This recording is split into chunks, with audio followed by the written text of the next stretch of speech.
One Zambia, One Nation, a warm welcome to Zanis News, and thank you so much for joining us. The headlines. President Hakainde Hichilema calls for unity in addressing challenges. 12 million kwacha needed to complete construction of Kamuchanga Market. And government remains committed to addressing lead contamination in Kabwe. I'm Trust Pemba alongside my sign language interpreter, Joas Shinkombwe. The news in detail. President Hakainde Hichilema has called on Zambians to remain united despite the challenges the country is facing, such as drought. President Hichilema says uniting and working together will help address some of the challenges the country is grappling with. The head of state said this last evening when he officiated at the United Party for National Development UPND fundraising dinner held in Kitwe on the Copperbelt province. Jen Simalumba covered the event and filed in this report. President Hakainde Hichilema last evening officiated at the United Party for National Development UPND fundraising dinner in Kitwe on the Copperbelt province. The aim of this fundraising dinner is to interact with the business community. Speaking during the dinner, President Hichilema called on Zambians to stand together and remain united despite the challenges the country is facing, such as drought. We will be okay. I have a clear understanding myself. Despite the drought, which we must work together to resolve, to feed our people, increase resilience, in 10 years' time, this country will look totally different from where it is today. And what you're doing today is to help us actualize that vision of a country different. I have no doubt that the way we are going, we'll be getting 3 million tons of copper. I have no doubt that will be 10 million plus tons of maize. I have no doubt. Despite the drought, we must move to irrigation. That vision is only possible to be realized if this vehicle, this party remains strong. This is the vehicle we use to achieve these things.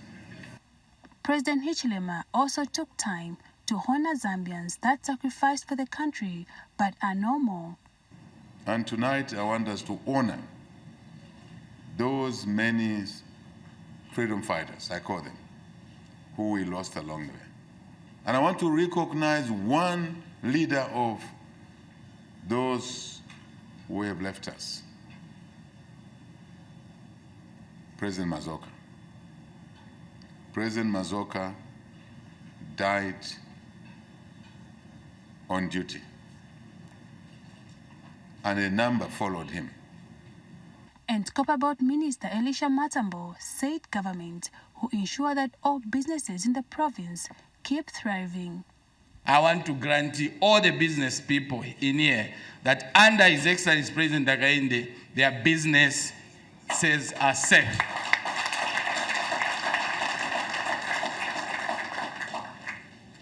As a province, we have embarked on a very ambitious program. UPND National Treasurer General Watson Lumba shared more light on the fundraising dinner. Business community when we called upon you in Lusaka and Copperbelt. So I want to thank you most sincerely for helping the party raise its own resources through these gatherings. Mr. President, you need to clap for our business community, sir. Specifically meant for fundraising, as well as networking with the business community, riding on the emphasis to be self-reliant on resources. Reignite your dream was the theme for the dinner. Jane Simalumba Zanis in Kitwe, Copperbelt Province. In other news, Western Province Agriculture Coordinator Rodwell Muntanga has urged agricultural extension officers to embark on a new research and practice between innovation and solutions farmers in order to enhance climate smart agriculture in the province. Mr. Muntanga said this in a speech read for him by Provincial Agriculture Information Officer Charles Chijoka during the Agriculture Extension Officer's Climate Smart Agriculture Training organized by the Biocarbon Partners held in Mongo District. More in this report by Darlington Kabambe. Western Province Agriculture Coordinator Rodrigo Muntanga has urged agriculture extension officers to embark on a new research and practices in order to enhance climate-smart agriculture. Mr. Muntanga said this in a speech read for him by Provincial Agriculture Information Officer Charles Chijoka for Agriculture Extension Officers Climate-Smart Agriculture Training organized by the Biocarbon Partners BCP held at Akams Lodge in Mongo District. In a bid to reduce deforestation driven by agricultural activities, as people cut down deforested areas to increase farming areas or to open up new farming land, the project has incorporated a way to promote climate smart agriculture in partnership with the Ministry of Agriculture. As we are all aware, the impacts of climate change are being felt more acutely with each passing year. Erratic weather patterns, prolonged droughts, and unpredictable rainfall have increasingly threatened our agricultural productivity and the livelihoods of our farming communities. Shadrick Ngoma is Biocarbon Partners Agriculture Development Coordinator, BCP Zambia.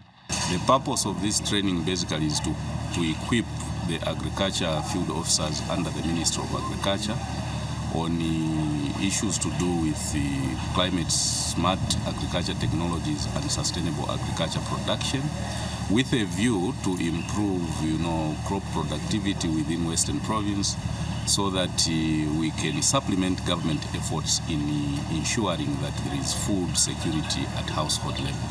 Some of the workshop participants had this to say. This would not have come at a right time other than now, when as the communities, as the country, Zambia, we are facing this challenge, posed by El Nino, which is basically the negative impacts of climate change. So everybody is feeling, the negative impacts. So this is the time when everyone is physically feeling it, that we can actually do this training. And the farmers definitely are going to respond positively to that. So we encourage our extension officers and all of us in the Ministry of Agriculture and other aligned ministries to take this program seriously and ensure that we do the needful. That is producing our food effectively, efficiently, with low costs, and above all, conserve our natural resource, the forests. Ni batakuli luseleze likota kubona baluluta kuli kimali akibintu byakwite matemela fela ni hape kilikota haluze lulilema kona zeso likutisa mananga pula kusanela hande kachwalo batu abalusuweza kulilube ni minero yeminde. Darlington Kabambe reporting in Mongo District, Western Province. In construction news, about 12 million kwacha is needed to complete remaining works at Kamchanga Modern Market in Copperbelt Mufulira District, which is currently stand at 90% complete. This was revealed by Principal Engineer in the Ministry of Local Government and Rural Development, Peter Malupenga, when the Public Accounts Committee visited the market on a fact-finding mission of what has led to the delay of the works which began in 2013. We have a report by Racho Chisolo. The delayed completion of the Kamchanga Modern Market in Mufulira District on the Copperbelt Province, whose construction began in 2013, has irked the Public Accounts Committee, led by its chairperson, Bwana Mkubwa Member of Parliament, Warren Mwambazi. The committee visited the project on a fact-finding mission to determine the cause of the delay in completion of the market, which currently stands at 90% complete. The visit was prompted by the 2022 Auditor General's report which raised concern about the project's delay, as well as the contract sum of the project increasing by over 3 million kwacha, from the initial 12.7 million to 15.7 million kwacha. Mufulira Municipal Council Director of Engineering, Kaluma Mwanza, revealed that the contract sum of the project had to be increased as some works, such as electrical works and paving, were initially overlooked. The place, the power to have at that point is metered. So from the metered connection, we said now want to connect to all these existing structures. We called this one. Then they said, no, this power you have here needs a transformer. Because at the time, the initial contract was given these works. It wasn't meant for such works. So, Chair, that was the omission we had where we thought the time this will give us that connection with the initial contractor. It was meant to power the market. You cannot work on assumptions.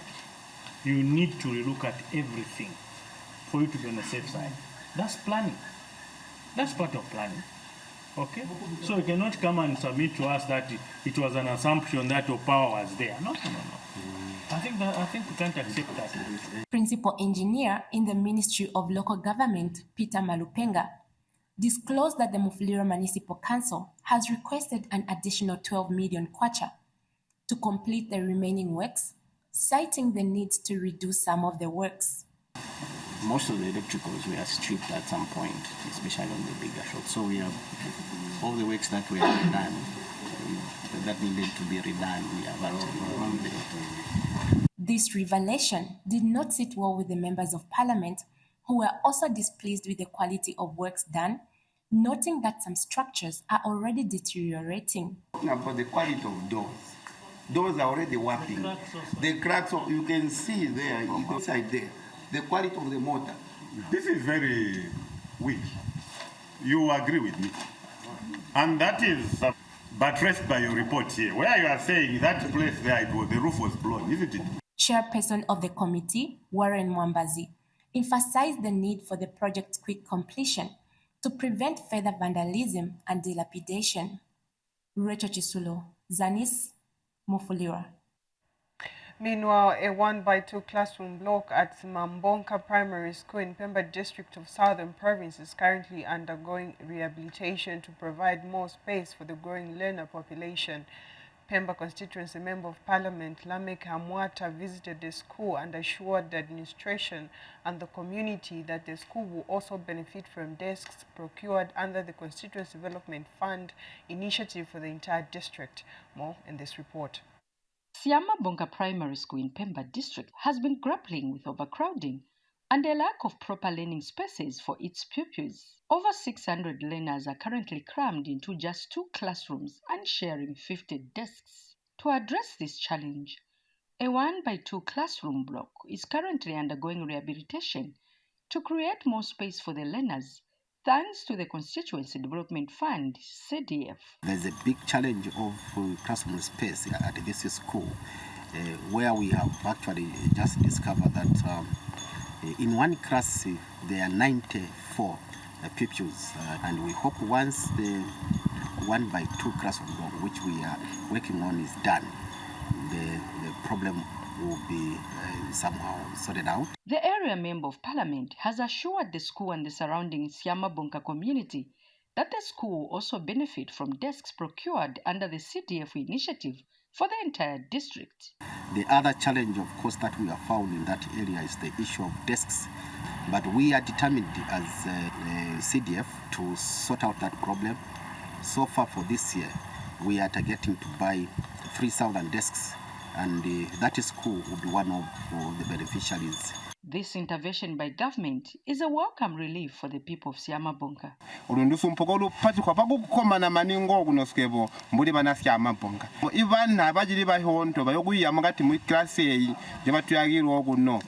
Chintunangamba, for Zanis in Pemba, Southern Province.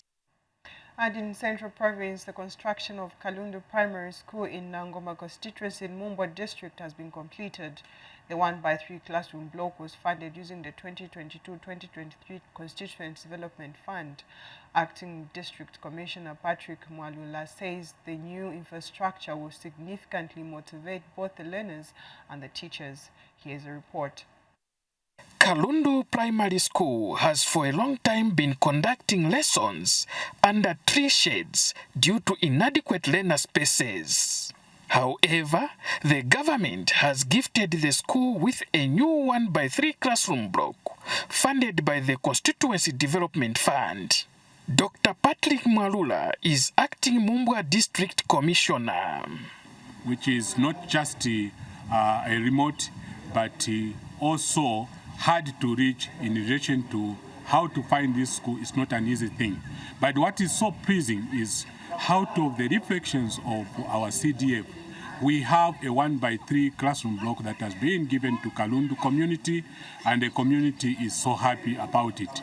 Therefore, as a district commissioner representation, we want to thank government for increasing the CDF funds. The development has brought joy to both Nangoma Constituency Development Fund Committee chairperson and the head teacher at the learning institution. As you saw where you came from, where you're coming from, the distance from the other road, the other school to here is too big for us to have all our children walk all that way to here. So if we can accommodate them here.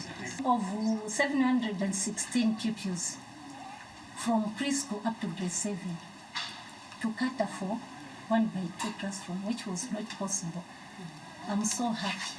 Mumbwa Town Council Assistant Civil Engineer Mupona Milimo now highlights the final scope of works. I'm glad to say that this building, the contractor did the perfect work. There are only some few touch-up here and there before this entire project is commissioned for service. Krugasiankuru, Zanis, Mumbwa. Central Province Deputy Permanent Secretary Godfrey Chitambala has underscored government's commitment to addressing lead contamination, which poses a significant threat to public health and environment in Kabwe District. Mr. Chitambala says government is taking a crucial decisive action towards mitigating the problem, which is affecting many people in the district. Details in this report. Lead contamination has been a hazardous challenge in Kabwe that could lead to developmental delays, disabilities, and behavioral issues among children. It's for this reason stakeholders have come together to enhance measures of how they can reduce lead contamination. Central Province Deputy Permanent Secretary Godfrey Chitambala says government has undertaken multi-sectoral approach to reduce the spread. Lead contamination poses a significant threat to public health and the environment.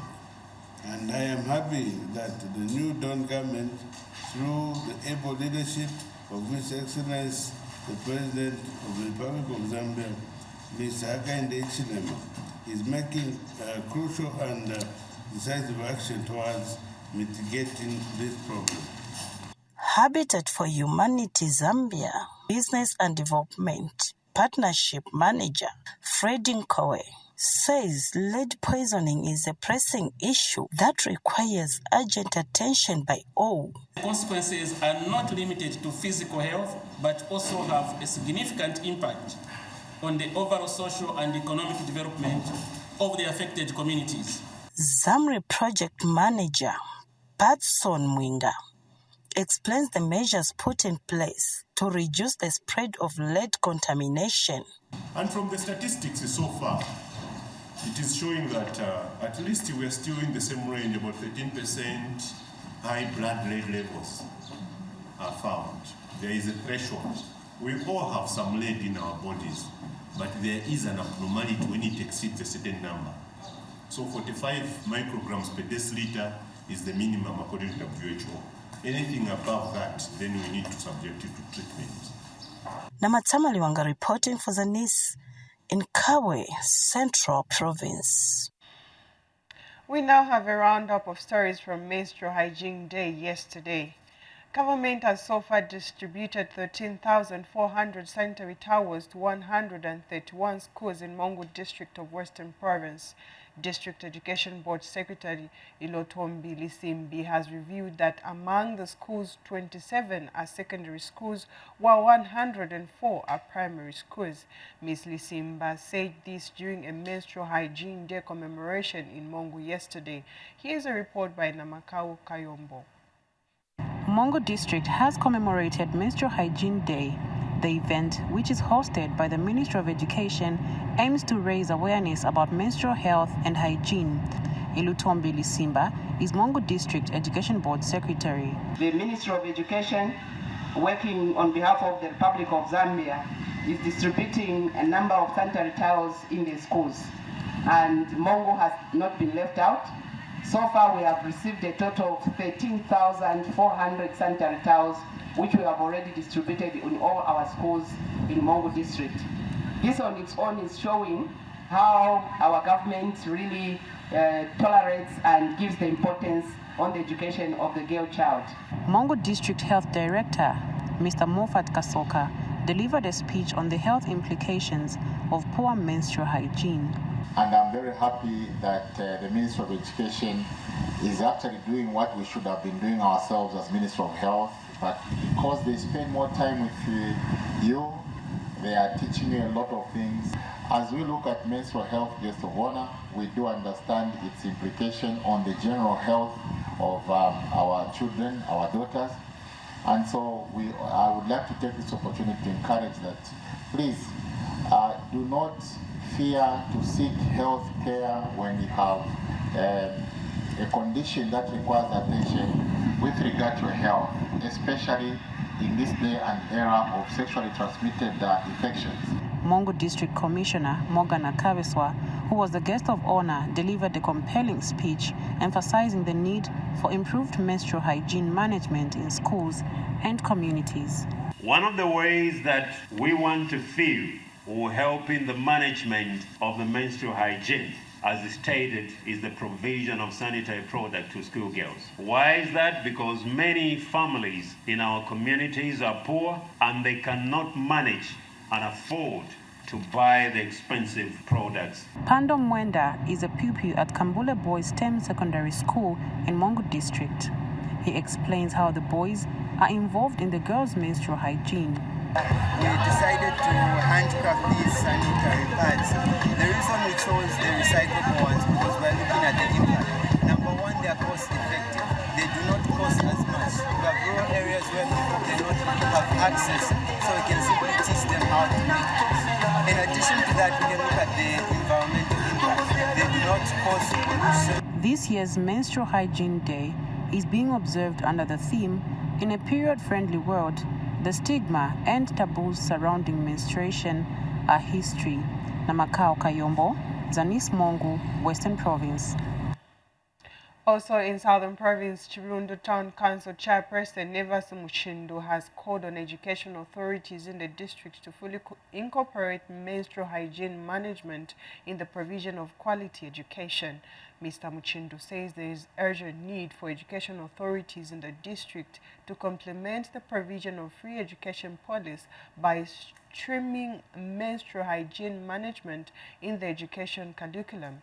He employed both genders in communities to work together in helping all girl children to experience their menstrual times with joy and comfort. Mr. Muchindo said this yesterday during the commemoration of the Menstrual Hygiene Management Day. Unfounded taboos should not be entertained, should not exist, but rather the reality be accepted by all. The reality about menstruation is that some girls undergo it peacefully, while some undergo it with pains for about 7 days in a month. This scenario poses challenges on the girl's child. Attendance that has the potential to impact their academic performance positively or negatively. It is with the above background that both genders in our communities should work together in helping all our girl children to experience their menstruation times with joy and comfort, with our positive attitude of complete stigma removal in times of accidental period attacks when girls get on their monthly period during lessons. We are grateful for what the government has been doing for our school in providing free sanitary pads. This service has greatly encouraged us, the girls, in that we feel recognized by the government. In the past, most girls used to miss class because of the same, but now we are happy that the problem has been addressed. And to all the girls out there, remember that you are powerful, you are beautiful and capable of doing all things. Finally, who share one toilet, whereas boys can find.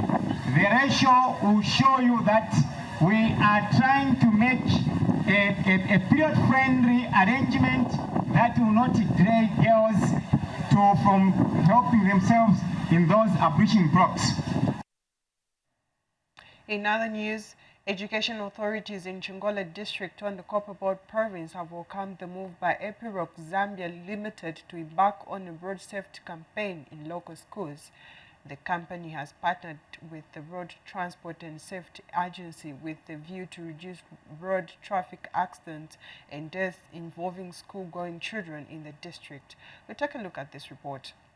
The road network comes with increased traffic, and it is also prone to increased accidents involving motorists and pedestrians. Most of these road traffic accidents have left many school-going children injured, and others have since died. However, Epiloc Zambia Limited, a local company in Chingola, has partnered with the Road Transport and Safety Agency, RATSA, to implement a road safety education campaign in selected schools in Chingola. And a donation of reflective vests, like was mentioned earlier, and the start and the goal signs. So we have a total of 250 reflective vests that we are hoping can cover many schools within Chingola, and the start and stop signs that we are hoping that the traffic wardens will use, especially in the morning and peak hours as the learners are crossing the roads. That Epiroc has come on board to support government road safety initiatives by launching road safety awareness for schools in Chingola. Through this initiative, they intend to conduct several activities which will include the training of traffic wardens in schools and provide them with uniforms. The training of traffic wardens will help reduce the risk of injuries and deaths involving school-going children as children cross the roads as they move to and from school. Road traffic deaths and injuries remain a major global health and development change. Globally, from 2019, road traffic crashes have been the leading killer of children and youths aged between 5 to 29 years and are the top leading cause of death when all ages are considered.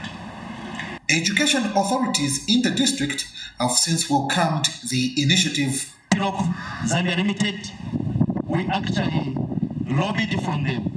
And lucky enough, because they have a deliberate policy in their own organization to give to the people and to plow back to the communities where they're selling from. They had not even moved an inch, but they responded to the call. I was drenched deep down in diseases, full of no hope, but what gave me hope? Epiroc, be what I can. Like Veronica, I am here to stand, a lady, a man who I'm not, but I am. I'm going to do better. Be who I am, but not what I can't. Do what I can, but what I can't.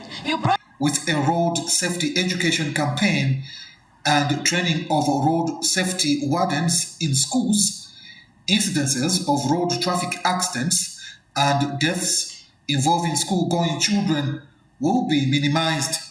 I'm Ian Chomba reporting for Zanis in Chingola. Finally, on the news, the Council of Churches in Zambia says younger generations need to be taught about liberation struggle sacrifices that has led to the peace and unity the country has enjoyed since independence. CCZ General Secretary Father Emmanuel Chukoya says Zambia's reputation as a peaceful nation can only be sustained if young people understand the values that have led to Zambians coexisting for many years. Speaking in an interview with Zanis in Lusaka, the CCZ General Secretary said hate messages being propagated by some members of the public on social media have potential to diminish the gains Zambia has made in maintaining peace in the country. Father Chikoya urged the church to deliberately preach unity and peace to its congregants, which will in turn impact society positively. I think we need to constantly help remind the new generation about where we've come from, about the importance of staying in your own home, in your own country, given the experiences of other countries. We have the challenges of genocide, for example, in Rwanda, ongoing war in Congo, and all the turbulences in and around us. And I think there's a tendency by the younger generation to forget where we've come from. And maybe us as adults, we've also gone to slumber. You know, even in the Bible, the Israelites were reminded, you know, they had to carry 12 stones where they crossed, at the point where they crossed the Jordan. What was that all about? Stones. So what for? But they were to be there to remind them about how God liberated them. And so we need to be able to ensure that their story have been told, their efforts to, you know, to do documentaries around the work of our freedom fighters. Let's make sure these are brought to life and they are strategically aired, and not just around independence. There should be a rhyming message from January to December reminding us that we are better together. That item brings us to the end of our news, but before we go, a reminder of the headlines. President Hakainde Hichilema calls for unity in addressing challenges. 12 million kwacha needed to complete construction of Kamchanga Market. And government remains committed to addressing lead contamination in Cabo. Well, that's all we packaged for you from our news desk. On behalf of my sign language interpreter, Joas Shikombwe, and the entire Zanis production team, I've been your presenter, Trust Pemba. It's goodbye for now.